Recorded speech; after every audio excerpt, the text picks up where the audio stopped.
주님께서 여러분과 함께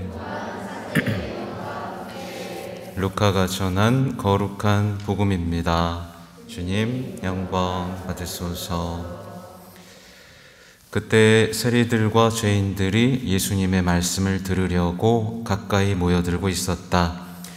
그러자 바리사이들과 율법학자들이 저 사람은 죄인들을 받아들이고 또 그들과 함께 음식을 먹는군 하고 투덜거렸다. 예수님께서는 그들에게 이 비유를 말씀하셨다. 너희 가운데 어떤 사람이 양 100마리를 가지고 있었는데 그 가운데에서 한 마리를 잃으면 99마리를 광야에 놓아둔 채 잃은 양을 찾을 때까지 뒤쫓아가지 않느냐. 그러다가 양을 찾으면 기뻐하며 어깨에 메고 집으로 가서 친구들과 이웃들을 불러 나와 함께 기뻐해 주십시오. 잃었던 내 양을 찾았습니다 하고 말한다. 내가 너희에게 말한다. 이와 같이 하늘에서는 회개할 필요 없는 의인 99보다 회개하는 죄인 한 사람 때문에 더 기뻐할 것이다. 또 어떤 부인이 은전 10립을 가지고 있었는데 한 립을 잃으면 등불을 켜고 집안을 쓸며 그것을 찾을 때까지 샅샅이 뒤지지 않느냐. 그러다가 그것을 찾으면 친구들과 이웃들을 불러 나와 함께 기뻐해 주십시오. 잃었던 은전을 찾았습니다 하고 말한다. 내가 너희에게 말한다. 이와 같이 회개하는 죄인 한 사람 때문에 하느님의 천사들이 기뻐한다. 주님의 말씀입니다.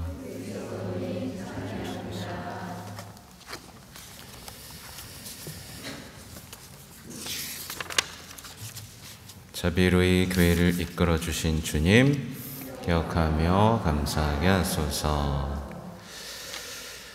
아이고, 이거 어린 친구들이 있어가지고 어디에 맞춰서 얘기를 해야 될지 모르겠네요.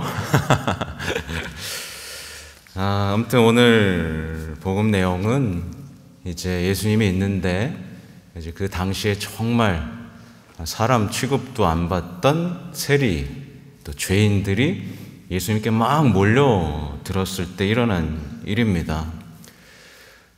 죄인들과 세리들은 예수님을 좋아했어요. 그래서 예수님께로 막 모여드니까 이 의롭다고 그 당시의 지도자들이 갑자기 혀를 끄끄끄끄 차는 거예요. 아니, 저 예수님이라는 사람, 메시아라는 사람, 죄인들하고 같이 지내고 같이 밥 먹고 좀 이상한 사람 아니야? 하면서 투덜거리는 내용인 거죠. 그러자 예수님께서 이제 아주 굉장히 중요한 비유를 말씀해 주시는데 양 100마리의 비유, 되찾은 양의 비유, 그 다음 이어서 되찾은 은전의 비유를 들려주세요. 그리고 사실은 뒤에 안 나왔지만 그 뒤에 이어지는 내용이 뭐게요? 되찾은 아들의 비유가 이어져요. 그래서 100명 중에 1명을 찾은 비유, 10명 중에 1명을 찾은 비유, 그 다음에 2명 중에 1명을 찾은 비유. 이 복음의 핵심은 되찾는 기쁨, 정말 잃고 싶지 않은 그 예수님의 절절한 마음, 그 자비에 대한 얘기죠. 하느님은 단 한 사람도 잃고 싶지 않아 합니다. 단 한 사람도. 그리고 그 사람이 잃어버리면 찾을 때까지 포기하지 않는 예수님인 거죠. 이 얘기는 또 어디까지 이어지냐면 십자가까지 이어집니다. 그래서 십자가에서 결국 단 한 사람도 잃지 않기 위해서 선택한 길이 십자가의 길이었고, 십자가에 못 박혀 돌아가시면서까지 사람들을 용서하시고 자비를 행하시면서 돌아가셨고, 그 끝에 죄인을 바로 또 구하셨죠. 좌도 우도 얘기하시죠. 마지막까지도 죄인 한 사람을 하늘나라에 들어올리시기까지 했던 그 구원과 자비의 얘기가 오늘 펼쳐지고 있는 거예요. 근데 이 얘기를 듣고도 예수님의 마음에 대해서 이해하지 못한다면 그 신앙에는 정말 겁니다. 그래서 오늘 이제 복음을 보면서 얘기를 나눠보면, 이제 세리와 죄인들이 오니까 바리새인과 율법학자들이 투덜거리죠. 여러분들은 어디에 속하시는 것 같아요? 예수님께 용서받으러 온 죄인인가요? 아니면 저 죄인들 저거 어떡하지 저거 하면서 투덜거리는 사람인가요? 그렇죠? 여기서 잘 판단해 보셔야 됩니다. 만약에 매일매일 TV를 보면서 저 나쁜 놈들 저거 다 빨리 감옥 보내야 돼, 이런 생각을 하면서 죄인들을 위한 회개의 기도나 연옥영혼들을 위한 기도가 안 되고 있다면 어쩌면 투덜거리는 사람일지도 모르겠어요. 그리고 이어지는 내용은 이제 99마리와 잃은 양 얘기인데, 여러분은 한번 생각해 보세요. 여러분들은 잃어버린 양에 속하세요? 아니면 잘 모여있는 99마리의 양인 것 같아요?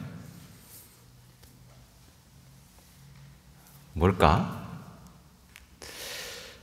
또 잃어버린 은전 한 입 같으세요? 아니면 소주머니에 잘 있는 9개의 은전 같으세요? 잘 생각해 보셔야 됩니다. 이거를 알아보려면 조금 더 생각을 심화시켜 보시면 돼요. 예수님이 여러분을 찾으러 오셨으면 좋겠어요? 아니면 내버려 뒀으면 좋겠어요? 아니면 칭찬해 줬으면 좋겠어요? 잘 생각해 보셔야 됩니다. 예수님께서는 항상 우리가 길을 잃을 때마다 너 어디가? 너 길 잃었는데? 하고 이렇게 부르십니다. 끝까지 찾아오세요. 근데 많은 사람들이 내버려 두세요, 저 갈 길을 가게, 이렇게 얘기하죠. 결국 우리는 이 복음을 읽으면서 나는 지금 예수님 품 안에 있는 사람인가, 벗어난 사람인가를 한번 생각해 봐야 됩니다.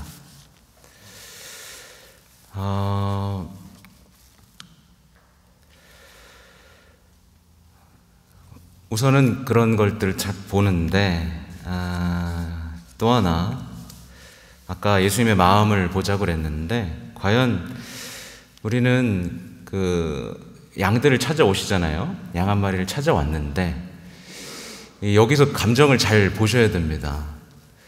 양 한 마리를 찾아와서 나와 함께 기뻐해 주십시오 라고 했을 때 여러분은 같이 기뻐할 수 있는 사람인가? 아닌가? 우리 친구들 한번 물어볼게요. 예수님이 양 100마리를 키우고 있었는데 한 마리를 잃어버렸어요. 그렇죠? 근데 그 한 마리 때문에 99마리를 버려두고 한 마리를 찾으러 갔어요. 그리고 한참 뒤에 그 양 한 마리를 찾아서 데리고 왔어요. 그래서 우리 친구들에게, 얘들아, 나와 함께 기뻐해 주지 않겠니? 이 양 찾아왔다? 그럼 우리 친구들 같이 기뻐할 거예요? 아니면 화낼 거예요? 기뻐해? 기뻐? 아니면 슬퍼? 여러분들은 어떠세요? 기쁘세요? 아니면 섭섭해요? 기뻐할 수 있으시겠어요? 애매하죠, 그죠? 뭐야. 우리 친구들도 벌써 애매한 거야.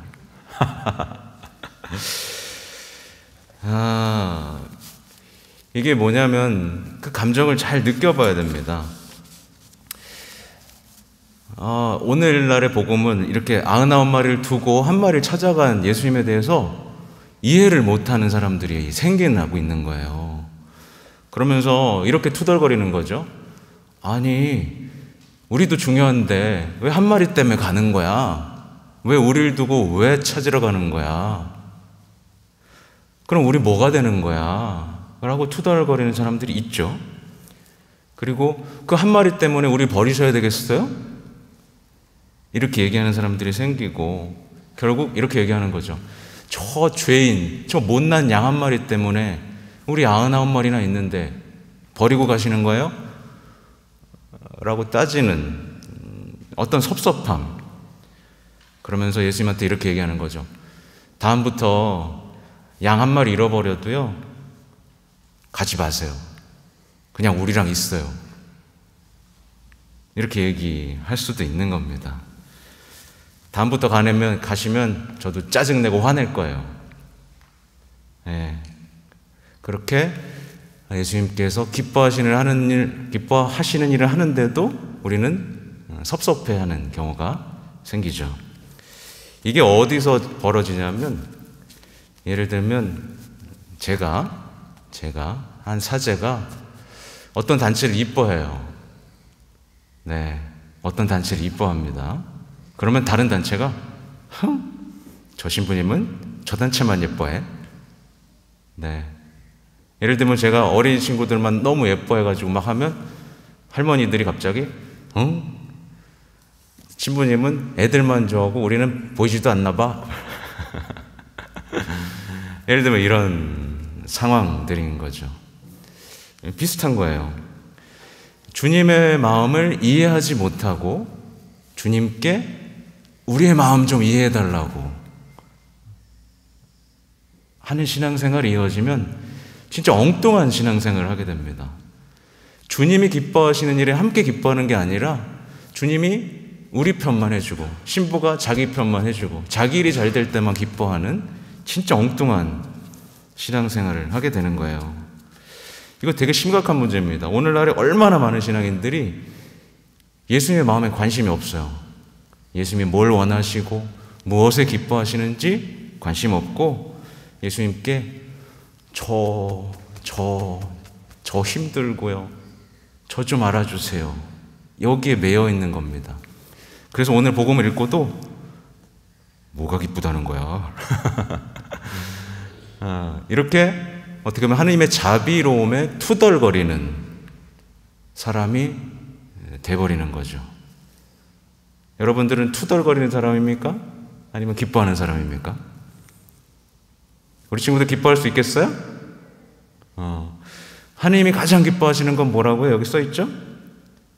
회개한 죄인 하나. 그래서 신부님이 그래서 고해소에서 그렇게 사람들을 기다리는 거예요. 회개하는 사람 때문에 하늘에서는 기뻐하고 천사들도 기뻐한다 라고 나오죠. 하여튼 이 복음의 얘기는 이제 오늘 일독서의 얘기로 또 조금 이어집니다. 일독서 얘기는 보면 이제 자기 중심성에서 벗어나게 하는 제안을 하는데 자신을 위해서 사는 사람도 없고 자신을 위해서 죽는 사람도 없습니다. 이제 자신에게서 벗어나라는 얘기예요. 그렇죠? 우리는 살아도 주님을 위해서 살고 죽어도 주님을 위하여 죽습니다. 그러므로 우리는 살든지 죽든지 주님의 것입니다. 라고 나와요. 우리 친구들 누구 거? 엄마 거? 아빠가 섭섭하겠다. 엄마 아빠 거? 여러분들은 누구 거예요? 내 인생은 나의 것? 내 인생은 나의 것, 나는 내 거 라고 생각하는 순간부터 그 사람은 회개할 수 없는 지경에 이르게 됩니다. 회개할 수가 없어요. 왜냐하면 회개할 상황이 주어지잖아요. 복음을 듣고 이제 회개해야겠다라는 상황이 주어지면 이제 온갖 핑계를 대면서 자기 중심적인 사고를 하면서 회개에 담을 쌓기 시작합니다. 자신의 상황, 자신의 감정, 자신의 기분이 제일 중요한 겁니다. 하나님의 마음은 중요하지 않아요. 네. 그래서 자신의 내가 어떻게 살아왔는데 나는 이렇게 살아왔 수밖에 없었습니다. 저를 죄인이라고 하지 마세요. 제가 어떻게 버텨왔는데요. 어쩔 수 없었다고요. 라고 하면서 그 자신의 속상했던 그 삶에 꽉 잡혀 있어가지고 새로운 삶으로 나가지 못하게 됩니다. 그리고 하나님께 이렇게 요구하는 거예요. 하나님, 저는 그럴 수밖에 없었습니다. 제 삶을 존중해 주셔야 돼요. 저를 지지해 주셔야 된다고요. 그러면서 끝까지 하나님과 이제 맞서는 거죠. 맞서는 겁니다. 그렇게 꽁꽁 묶여있는 신앙인들 굉장히 많습니다. 죽지 못하니까 부활이 없는 거예요. 너 자신에서 죽어야 된다. 그러니까 죽지 못해서 하는 거죠. 죽으면 부활하는데 죽지 못해서 버티는 겁니다. 이 결정적인 회개를 거부하는 행위가 뭐예요? 경정적으로 드러나는 거. 낙태, 동성애 이런 게 사회적으로 드러난 회개를 거부하는 사례인 거예요. 저는 이럴 수밖에 없었고 이럴 수밖에 없었으니까 이렇게 할 수밖에 없었다고요. 그러니까 저 이해해 주셔야지 이걸 왜 죄라고 그러세요? 전 이렇게 힘들었으니까 저 이해해 주세요. 그래서 죄를 죄가 아닌 것으로 만들어버린 거죠. 그러니까 하느님이 자신을 존중해주고 자신의 인생을 존중해줘야 되는 그런 상황. 어떤 그 자신의 중심성, 자기 중심성이 이렇게 우리의 회개를 막아버립니다. 무서운 거죠. 그렇게 되면 어떻게 될까요? 바로 뒤에 이어지죠. 사실 이 말을 하고 싶으셨던 거예요. 바오로 사도는. 그런데 그대는 왜 형제를 심판합니까? 그대는 왜 그대의 형제를 업신여깁니까? 우리 모두 하느님 심판대 앞에 서게 될 것입니다. 이렇게 얘기하죠. 자기 중심성인 사람은 자기의 회개를 미룰 뿐만 아니라 끊임없이 심판하는 사람, 업신여기는 사람이 되는 거예요. 하느님은 모든 형제들을 구원하시고 존중해 주고 싶으신데 그 반대편에서는 이 불행한 인생이 반복되고 있는 거죠. 그렇죠? 이게 진짜 불행한 삶인 거예요. 끊임없이 자기중심성에 살면서 회개는 거부하고 결국 계속 다른 사람의 탓을 하면서 자기가 좋은 사람이라고 여겨지는 그 비참한 상황에 이끌어가게 되는 거죠.